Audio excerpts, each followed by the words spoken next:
समझ नहीं आ रहा अपने सैलरी इंक्रीमेंट का क्या करूं। बेटा इतना क्या सोच रहा है, अपने म्यूचुअल फंड्स के एसआईपी का टॉपअप करा ले। This is the right time. क्या समझ में नहीं आया। बेटा इतना क्या सोच रहा है, अपने म्यूचुअल फंड्स का एसआईपी टॉपअप करा ले। This is the right time. अब समझा।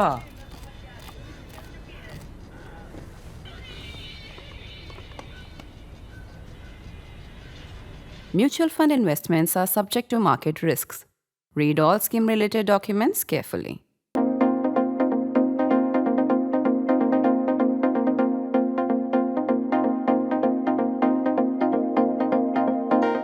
Bihar, now voting to elect its 18th state assembly, says with pride that democracy was born here.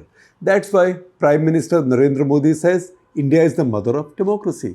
A signboard on the highway as you approach Bihar's Vaishali district reads, "Welcome to the first republic in the world." This is no folklore. This goes back to 6th century BC. No folklore. There is plenty of recorded history, rock edicts, and academic writing affirming this. For a refresher, in case you think you need a refresher, you can swing by Patna's spectacular museum. Democracy, the idea of a republic where each individual has a voice and a choice, is Bihar's greatest contribution to India and India's to the world. And I told you that was around 6th century BC, which also raises the question, how good has democracy been for Bihar? Where is Bihar's people's democracy dividend? The state of its society, Bihar society, people and economy shows it's got nothing from having contributed democracy to the world. Not even what you might call a tiny royalty for holding a patent over democracy which Bihar invented. It has no industry, Bihar has no industry, no tax revenues, very low tax revenues or economic activity besides subsistence farming. In fact, if you want to know more details, check out the Cut the Clutter that we did exactly on this. I will share a link with you on Bihar's economy. Bihar's per capita income is the country's lowest and 1/5 of our richest state, which at the moment is Telangana. The gap is widening. Its only productive activity is labor export, mostly for the lowest paying jobs in states with better economies. In exasperation over the state of Bihar's morass and the renewed hopes from another caste census, I had written in this October 7, 2023, see the screenshot on your screens, I will share the link with you. What Bihar thinks today, Bihar used to think the day before yesterday, that just going after caste will somehow bring about a revolution in Bihar. As it goes through its current election, its third generation in independent India is still paying for that old thing turned new thing, that caste is all that matters. Content with caste, identity, social coalitions, and at the bottom of the pile. We can see why nobody seems bothered. Bihar has been left so far behind the rest, even its neighbor states, that the only comparison its voters make is with their own past.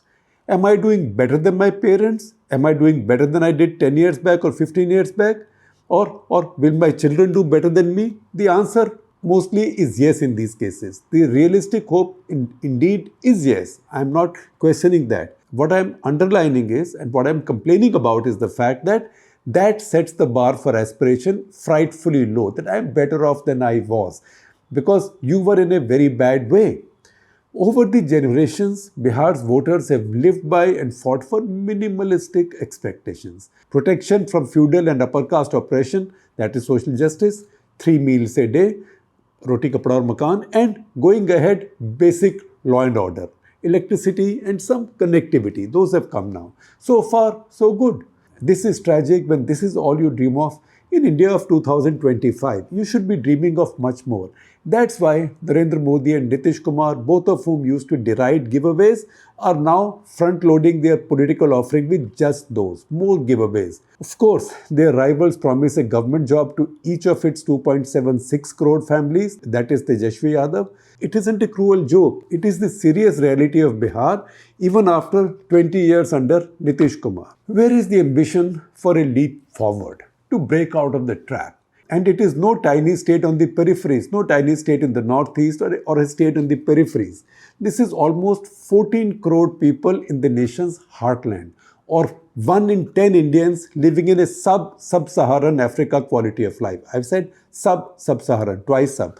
We say sub-Saharan life is very poor. This is sub-Saharan, below sub-Saharan Africa quality of life. In this election too, the main contenders are offering more of the same, and sadly, it might just be enough because expectations are so low. The third candidate or third challenger, Prashant Kishore, at least has some new ideas. He won't admit it, and why should he admit it? But he also knows that even imagining new ideas in Bihar is seen as an act of wishful thinking, if not outright nuttiness. It is particularly tragic for a state with a deep, vibrant and audacious political culture. See it this way.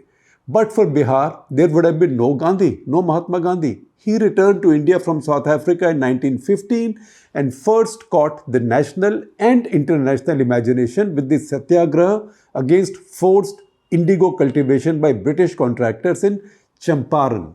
That zone still has some of the poorest districts of India's poorest state by far. You can watch more of this in the Cut the Clutter episode. Go there to see how poor, distant and deprived its people are even now. You can imagine how wretched their existence was in 1917, 1917, and yet they embraced Gandhi. The poorest of Bihar were his first political allies. Besides the incidental fact that he was a Bihari, would Jayaprakash Narayan or JP have risen to being hailed as Loknayak, leader of the masses? But for the people of Bihar, their political awareness and courage, his Navnirman Andolan, rejuvenation movement, had Bihari human resources. It started there and acquired pan-India influence so dramatically with the call of Sampurn Kranti or total revolution, it forced a rattled Indira Gandhi into imposing the emergency and ultimately led to her defeat in 1977. He acquired the most moral and briefly political capital since Mahatma Gandhi in the 20th century India. Bihar triggered the decline of Congress party's national domination. The party never fully recovered. Barring, it might have won a couple of times but never fully recovered. If Mahatma Gandhi and Jayaprakash Narayan owe their rise to Bihar and its people, let's talk about Karpuri Thakur, who rose in the late mid-60s. That was the Lohiite socialist era for the opposition, besides indeed the rise of the Kisan power under Chaudhry Charan Singh in Uttar Pradesh. Until then, the state, Bihar, had elected upper caste chief ministers as its default choice. Karpuri Thakur, from a humble farmer or Nai family from Samastipur, challenged and changed this, and not just for Bihar. He sparked the social justice movement. He was not the only one. Lohia was there, but Lohia passed away in 1967. Karpuri Thakur lasted the longest. He sparked the social justice movement for subaltern castes empowerment that lives on 6 decades later. He was instrumental in the social coalitions that denied a majority to the Congress for the first time in many states in 1967. He was not the only one. This was a coalition. The Sanyukt Vidhayak Dal state government in Bihar, which he joined as Deputy Chief Minister with the education portfolio among others, did not last long, which was not atypical in the Indira era.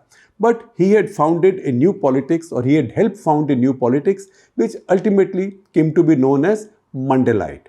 It built a secular answer to both the Congress seen by the early 90s as retreating into soft Hindutva and the BJP. Until then, the Congress saw itself as a big tent party that could laugh away the Jansangh, which Mrs. Gandhi always derided as a party of the Baniyas. She never called it a party of the Hindus.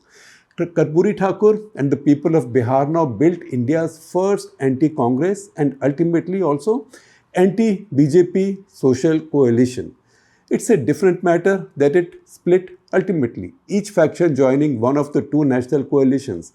Now you can see JDU with the BJP with NDA and RJD with the India Alliance. Even today, 37 years after Karpuri Thakur died, both the Congress and the BJP have to ride piggyback on one of his legatees. You can see why the Modi government awarded him a posthumous Bharat Ratna. From Lichavi era democracy to Champaran Satyagraha, Karpuri Thakur's social justice and JP's Sampurn Kranti, total revolution, the many armed left subaltern movements, that is Marxist-Leninist, and their feudal upper caste counters like Ranveer Sena, Bihar is blessed with a land more fertile for revolutions than any in India. Why has it fallen so far behind then? What is the curse chasing Bihar? Why do its revolutions keep eating their own children? The one thriving pastime in the state is political theorizing, giving political gyan. See, we are avoiding the word panditry because it carries a caste signal. Political awareness, passion and debate among the people of Bihar rages on at an industrial scale, probably to make up for the utter lack of industry here. That's a bit cheeky on my part. Nevertheless, I don't say this lightly. The constant obsession with politics is at the root of Bihar's destruction relative to the rest of the country. While we know that identity politics anywhere harks back to the past, in Bihar, it's a self-destructive obsession. Nobody is now promising to turn it into Gujarat or Karnataka, forget Shanghai. Everybody has generational grievances and already has a leader who promises to address those grievances of the past. And when everybody promises the same thing, the one who throws more money at you can expect to be in front. In conclusion, therefore, the state that gave the world democracy and India its first Mahatma and Lok Nayak and its social justice revolution is cursed by politics of minimal expectation. It is a national tragedy.